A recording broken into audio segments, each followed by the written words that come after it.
এক দুষ্টভূত ছেলেটিকে নিয়ে যেতে চাচ্ছিল। ছেলেটি নিজের অজান্তেই তার দিকে হাত বাড়িয়ে দিল। মনে হচ্ছিল ছেলেটিকে এবার ধরেই ফেলবে। ভূতটি মনে করেছিল সে ছেলেটিকে পেয়েই যাবে। ঠিক তখনই ছেলেটির মা দৌড়ে এলো। মা সিদ্ধান্ত নিলেন ছেলেটির জায়গায় তিনি নিজে ভূতের সাথে যাবেন।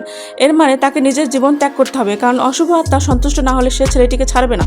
মা ছেলেটিকে শেষবারের মতো বিদায় জানালেন। অশুভ আত্মা তার হাত মুঠো করে ধরলো। মায়ের ত্বক ফেটে যেতে লাগলো। অবশেষে সেই অশুভ আত্মা নির্মমভাবে তার মাকে অন্য জায়গায় নিয়ে গেল। ছেলেটি জ্ঞান ফিরে পেলে তার মাকে ফিরে পেতে চাইলো, কিন্তু তখন অনেক দেরি হয়ে গিয়েছিল। তার মাকে আর ফিরে পাওয়া কোনোভাবেই সম্ভব ছিল না। এসব ঘটনার পর এরপরে ছেলেটি চিরতরের জন্য বদলে গেল।